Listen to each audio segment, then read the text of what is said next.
Добрый день. Сегодня решил записать видео по поводу высказываний, неточных высказываний, фактически фальсифицирования фактов, искажения фактов неким расследователем, как нам сообщает Википедия, руководителем издания Bellingcat Христо Грозевым. Я очень хорошо, сразу скажу, я очень хорошо отношусь к тем расследованиям, которые проводит Bellingcat. Но мне не нравятся некоторые вещи, которые происходят вот с персоной, связанной с Христо Грозевым. Мы все помним тот спектакль про отравление Навального. И до сих пор Навальный сидит в тюрьме. И при всем при этом его там не убивают. Путин открыто нарушает международное право. Путин совершает военные преступления в Чеченской республике Ичкерия. Совершает военные преступления, преступления против человечности в Украине, бомбит города. Фактически в прямом эфире мы все это видим. Путин признан уже преступником. Пока еще не юридически, но уже фактически все об этом говорят, призывают уничтожить Путина и так далее. Но почему-то недотравленный по какой-то причине Навальный сидит, о нем еще какие-то суды проходят, еще раз его пиарят там и так далее, и так далее. Вместо того, чтобы, как, например, того же Ходорковского, тоже, кстати говоря, фашиста, русского фашиста, там очень трудно найти не фашиста, которому срок истекал и давали новый срок. А не так вот он сидит, и ему опять его раскручивают, ему дают возможность посылать весточку из ГУЛАГа, да, фашистского концлагеря в России. Ну и так далее. Ну, об этом я немножко тоже скажу. Я вам покажу ролик Навального, как во время активной фазы геноцида чеченского народа, как Навальный сравнивает людей, борющихся за свою свободу, против российской фашистской России, сравнивая с разными тараканами там, и другими насекомыми. Об этом я скажу попозже. Но я вот немножко я вам сейчас представлю Христо Грозева. Христо Грозев прожил долгое время в России. В Санкт-Петербурге, например, Христо Грозев был генеральным директором агентства с таким болгарским названием радиостанции «Катюша». Причем ее финансовый директор радиостанции перерегистрировала в мэрии лично у Владимира Путина, сообщает нам Википедия. Но что-то пошло не так, и в 2006 году Грозева вынудили продать все его медиапроекты в России. А в 2016 году его разрешение на пребывание было аннулировано ФСБ. И вот давайте посмотрим то видео, их я покажу вам два, на канале Популярная политика. Это канал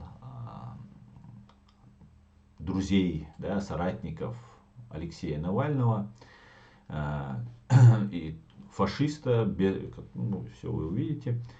Давайте посмотрим, что говорит вот здесь, и почему я решил записать это видео, что говорит вот в этом видео Христо Грозев.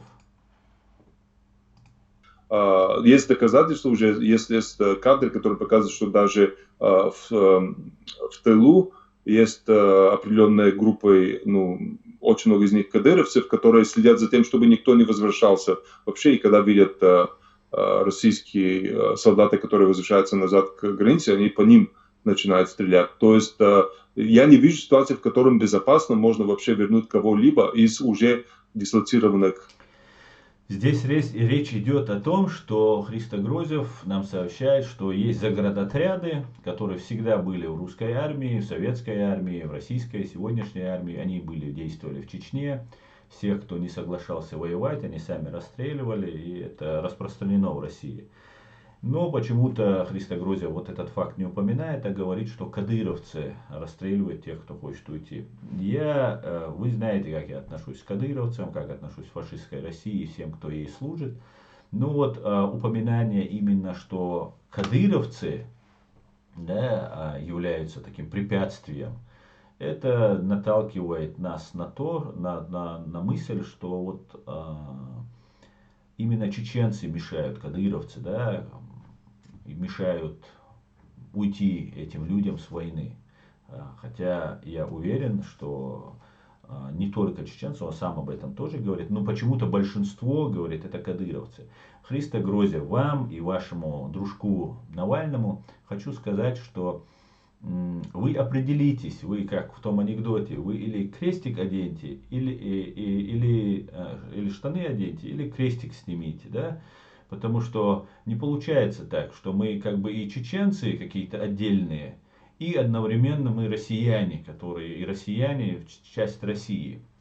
Так вы признаете нас независимыми, свободными чеченцами и исходите из этой позиции. Или же, призывая нас россиянами, не выделяйте нас в отдельную группу, а называйте их те же россиянами. Не надо было подчеркивать. Да? Война рано или поздно закончится между украинцами и русскими. Но тот момент, что чеченцы, кадыровцы не давали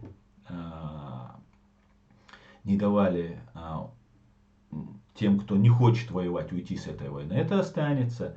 И это я к чему это говорю? Все готовится вот этими разными либерастами фашистскими, которые именуют себя там какими-то демократами. Яшин, там еще другие там разные есть, чеченоговорящие среди них есть, которые фактически хотят развязать новый геноцид и войну против чеченского народа. Я против этого.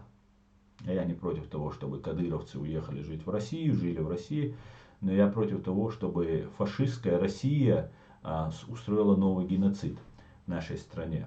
Ну, давайте пойдем дальше. Еще я вам покажу кадры, где Христо Грозев, который всегда, когда касается это русских, всегда очень подчеркнуто подбирает слова и факторологию, но когда это касается чеченцев, как-то он очень легко относится к этому. Кстати говоря, называя нас чеченами, как его друг Навальный. Видимо, набрался, долго общался, когда они там лепили свой спектакль, видимо, тогда набрался вот этого чеченами, когда он нас называет. Ну, давайте дальше. В этом видео Христо Грозев рассказывает о генералах и о беспрецедентных потерях генералов за две недели войны в Украине, российских генералов. Давайте послушаем, и я потом вам покажу, где Христо Грозев не точен в своих словах. С чего начать, потому что может быть начать просто с статистической редкостью, с которой генерал-майор вообще умирает, убивает их на фронту, потому что это очень редкое событие. Если посмотреть вообще на количество генерал-майоров американской армии, которые погибли от Вьетнамской войны до сегодняшнего дня, это двое, да, за сколько там, 50 лет или больше. А вот с начала войны российских генерал-майоров, уже доказано два, а возможно 3, потому что один из них из чеченского спецназа, и, конечно, чечены там. Вот вы слышали, чечены, чеченский спецназ и так далее. Я вам покажу, о ком он сейчас говорит. Речь идет о Тушаеве Магомеде, который был убит, чеченском генерале. Конечно, это не так. Википедия нам сообщает, и Христо Грозев легко мог это проверить, что Магомед Тушаев является русско-чеченский военный командир, майор. Википедия нам сообщает, что он чеченский и так далее, но при всем при этом, кем бы его тут ни называла Википедия, и мы знаем прекрасно, что он не был никаким генералом, и даже Кадыров, который получал себе генеральское звание, хотя бы должен был получить диплом, что у него есть какое-то высшее образование. У Тушаева, по всей видимости, этого не было. Но, несмотря на это, Христо Грозев не обращает на такие вещи, очевидные вещи, говорит, что вот это чеченский генерал. Чечены потеряли генерала, получается. Хорошо, давайте дальше. Кадыров отрицает, что он умер, пока не доказал, что он не умер. Украинцы утверждают, что он умер. А вот двое точно доказано и проверено, верифицировано убитой. Вот последний из них вчера. Вот первая причина, это что очень редко бывает смерть во время вооруженного конфликта генерал-майоров, потому что они теоретически должны не находиться на фронтовой линии. Так, ну давайте вернемся тогда к тому, что очень редко бывает. На гибель генерал-майоров на войне. Да, это, конечно же, редкость, генерал-майор должен находиться в штабах, но это не беспрецедентный случай в истории войн, как об этом нам рассказывает Христогрозев, и на это ему отвечает Хасан Бакаев, чеченский историк. Кстати, вчера, говорит у себя в Фейсбуке Хасан Бакаев, болгарский аналитик Христогрозев долго рассказывал о том, что в Украине погибли 2 российских генерал-майора, утверждая, что это беспрецедентный случай в истории войн. Хотел бы указать этому аналитику на те же официальные российские источники, в соответствии с которыми в Чечне за обе войны погибло, внимание, 13 российских генерал-майоров, 4 генерал-лейтенанта и 1 адмирал. То есть как минимум 18 погибло. Ну да ладно, оставим это тоже на совести Христогрозева. Я вам хотел бы показать о друге Христогрозеве, который очень сильно раскручивал, защищал, спасал, расследовал Христогрозев о его друге фашисте Навальном, русском фашисте Навальном. И давайте посмотрим небольшой рекламный ролик для легализации оружия фашистской России Алексеем Навальным. Обратите внимание на название того движения, которое призывает легализовать оружие. Национальное русское освободительное движение. И в этом национальном русском освободительном движении показывают ролик, как нужно убивать, что нужно делать с теми, кто борется за свое ведет национально-освободительную войну против фашистской России. Здравствуйте! Сегодня мы поговорим о борьбе с насекомыми. Дипломированный националист. Представляю его. Никто из нас не застрахован от того, что в наш дом заползет таракан. Фу, ну или в форточку залетит муха. Все мы знаем, что от мух отлично помогает мухобойка, а от тараканов тапка. Но что делать?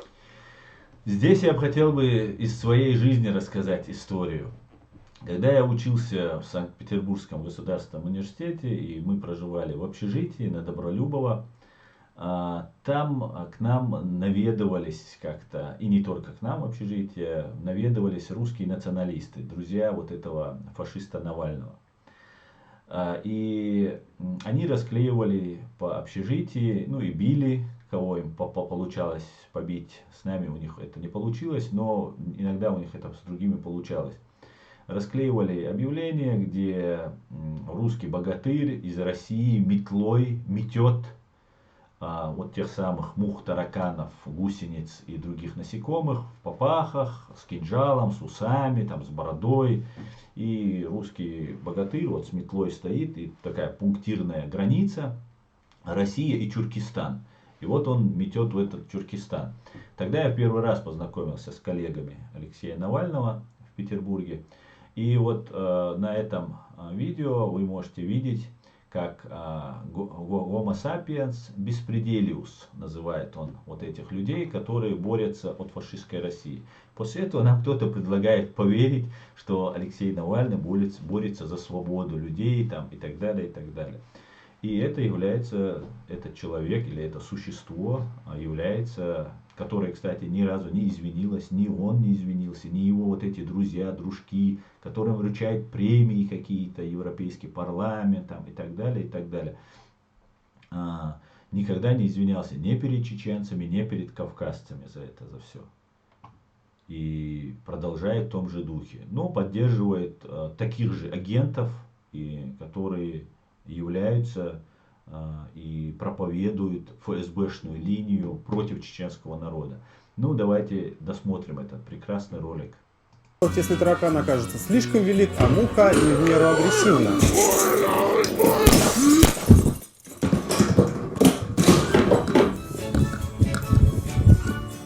Ну а в этом случае я рекомендую пистолет. Здесь еще важно напомнить, что Алексей Навальный являлся членом партии «Яблоко», из которой был исключен из-за своих националистических выпадов. Не знаю, почему не смущает Запад, почему не смущает Христа Грозева, вот это прошлое, вот этого фашиста. Но вот это видео, которое сейчас я вам показал, оно было записано именно тогда, когда над чеченцами совершался геноцид. Тогда не было ни Bellingcat, тогда мы не слышали Христа Грозева, точнее мы слышали, он тогда Катюшу возглавлял, радиостанцию Катюшу в Санкт-Петербурге. Из этих самых Катюш, да, из этих установок Град, тогда уничтожали мой народ. Поэтому я бы хотел обратиться ко всем людям, и не только к Христу Грозеву. Пожалуйста, будьте аккуратны в своих словах. Если ваши друзья-фашисты вам не позволяют фальсифицировать факты, то, как я понимаю, чечены вам тоже не дадут этого сделать безнаказанно. Мы будем разоблачать любую ложь, от кого бы она ни исходила, даже от такого уважаемого расследовательской группы Bellingcat, которая реально на самом деле делает очень хорошую работу. Но было бы странно, если бы у Навального, у фашиста Навального, были бы друзья, которые объективно, честно, справедливо относились к чеченцам. Честь имею, Христо Грозев.